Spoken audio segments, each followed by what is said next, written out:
There are things we were never taught not because they were too complicated, but because they were too dangerous.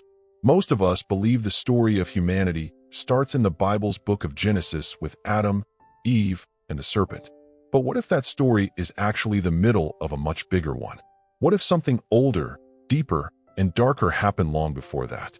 The book of Enoch isn't just an old forgotten book, it's a powerful message. And maybe that's why it was banned. Not because it was false, but because it revealed too much truth. When I first discovered it, something inside me changed. It felt like a light had switched on. Enoch doesn't write like a priest or scholar. He writes like someone who saw things for himself, things that most people couldn't even imagine. His first vision takes us back to a time before Eden, before Earth, before anything visible existed. He tells us about the Watchers, powerful beings, angels sent by God. Their job was not to rule, but to watch over Earth. But on the edge between the physical world and the spiritual one, something went terribly wrong. This part of the story isn't in the Bible you grew up with, but it exists. It's real, and it's waiting to be rediscovered. If these ideas grab your attention even a little, keep going. Subscribe, because here, we explore what others are afraid to talk about. What we're about to uncover could completely change the way you see humanity and yourself. The Watchers were not human. They weren't gods. They were angels sent to observe humanity. But over time, they were drawn in. They began to want what they saw. They found human women beautiful, and that desire pushed them to cross a divine line. These angels came down to Earth specifically to Mount Hermon and made a secret agreement. They would take human wives, have children with them, and teach humans things that were never meant to be known. What happened next changed everything. Their children were called the Nephilim giants, half angel, half human. They were violent and hungry. They consumed everything in their path. The Bible briefly mentions them, but gives little detail. The book of Enoch, on the other hand, tells the whole story. It names the angels. It explains their motives and their punishment. And none of it feels like myth, it reads like history. The Watchers taught people how to use metal, but also how to make weapons. They taught astronomy, but also sorcery. It was knowledge used the wrong way, twisted by pride and desire. So why don't we talk about this? Why was it erased from the main story? Because it changes where we think evil came from.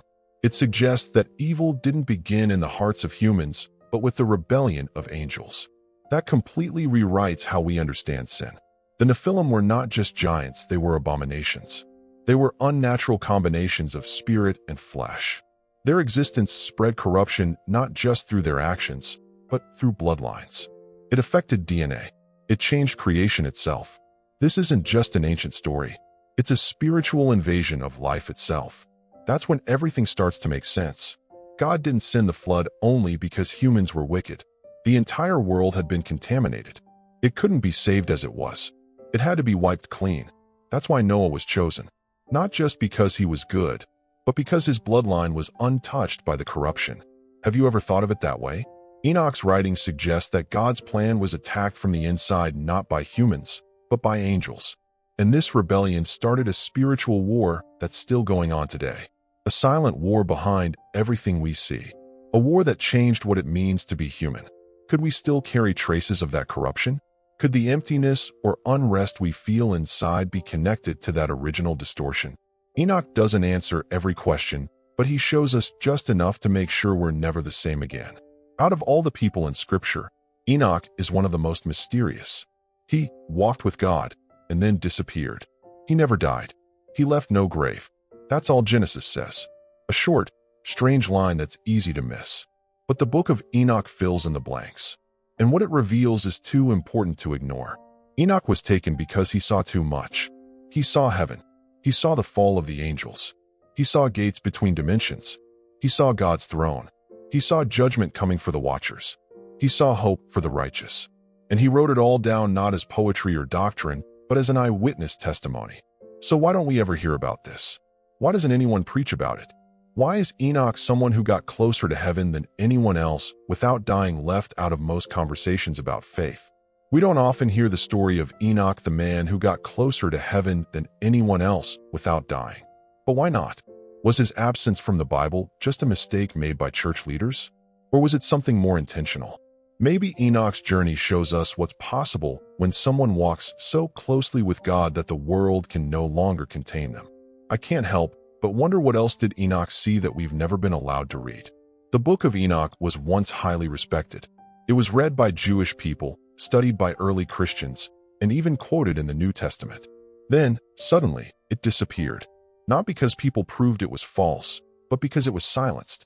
At early church councils where religious leaders chose what books would be in the Bible, Enoch was left out. Some claimed it was too symbolic. Others said it was too dangerous. But maybe the real reason was even more unsettling. Enoch wasn't banned because he was wrong. He was banned because he might have been too right. Think about it. Why would a book that talks about the origin of evil, the fall of angels, the gateways of heaven, and the structure of the spiritual universe be labeled irrelevant? Was it really forgotten? Or was it hidden on purpose? If the Watchers shared forbidden knowledge with humanity, who else might have inherited that knowledge? And who might still be using it today, possibly even hiding it behind religion itself? Maybe what they called apocryphal, unofficial, wasn't actually false. Maybe it was just what they didn't want us to read. The deeper you dig into Enoch, the more obvious it becomes. This silence was never innocent. Most people think Enoch only talks about ancient events, but it also talks about the future. It describes the 7 ages, 7 cycles of time, each with their own events, struggles, and judgments. What if we're living in one of those cycles right now and don't even realize it? Doesn't it feel familiar? Ancient cultures believed time wasn't just a straight line, but more like a spiral. It repeats, but also grows and moves forward. Enoch understood this. He saw the flow of human history right up to the very end. He saw judgment. He saw thrones being prepared. He saw a Messiah who would return to judge the powerful. He saw the fall of the rebellious angels. He saw the earth being made pure again. And this was written long before John's revelation. So now we have to ask, did John get his vision from Enoch? Or did they both witness the same truth, just from different angles? The detail in Enoch's visions is incredible. The urgency is real. It doesn't read like a fairy tale. It reads like someone remembering something they actually saw. So are we still inside one of those cycles? Are we closer to the end than we think? There are hidden libraries, especially in the Vatican, filled with ancient manuscripts. Some are older than the Roman Empire. Some are older than Christianity as an organized religion. And guess what? The Book of Enoch is in those libraries. Preserved, cataloged, known, but rarely mentioned. If it's just fantasy, why protect it so carefully? And if it's not fantasy, why hide it from the very people who seek truth? In Ethiopia, the Orthodox Church still includes Enoch in their Bible. To them, Enoch was never lost. But in the West, it was buried under silence for centuries. Even when it was rediscovered both in Ethiopian manuscripts and in the Dead Sea Scrolls, most religious institutions chose to ignore it. Why? Maybe they were afraid people would start asking hard questions. Because once you read Enoch, you begin to understand. There's a much deeper war being fought. A war for truth itself. And if truth is what sets us free, what does it mean when that truth is hidden? What does that say about those who buried it? And even more importantly, what does it tell us about the future? Even though it was banned and buried, Enoch was never completely erased. The Bible you have at home still carries traces of his story. Have you ever noticed the book of Jude, near the end of the New Testament? It directly quotes Enoch. Jude writes, "Enoch, the 7th from Adam, prophesied about these men." How can a book not in the Bible be quoted by the Bible?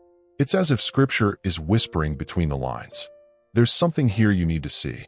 Peter, in the Bible, talks about angels who were thrown into a dark abyss and chained there. Who were these angels? Why did they fall? The book of Enoch tells us. It explains what Genesis only hints at. In Genesis, it says the sons of God took human women as wives, but it sounds mysterious, almost like a riddle. Enoch makes it clear. He gives the full story. So why should we only read what was left behind, when we can also look at what was taken out? What if the missing pieces are exactly what we need to understand the full picture? What's been right in front of us all along? Enoch doesn't go against the Bible. He completes it. And maybe that's why they didn't want us to know about it. Just imagine this. A man who walked with angels. A man who was taken into heaven. A man who saw the mysteries of creation and came back to write it all down. That man was Enoch. He didn't just see glimpses of the invisible. He described it in detail. His writings were kept and passed down by ancient scribes who believed he saw the structure of the universe, how the spiritual and physical worlds are connected. Can you imagine how powerful that knowledge would be in a world still struggling to understand itself? How could someone thousands of years ago describe things science is only starting to discover today? Enoch spoke of gateways, spiritual realms, genetic corruption, the order of the heavens, and eras of time, and he didn't describe them as myths or symbols. He described them as real.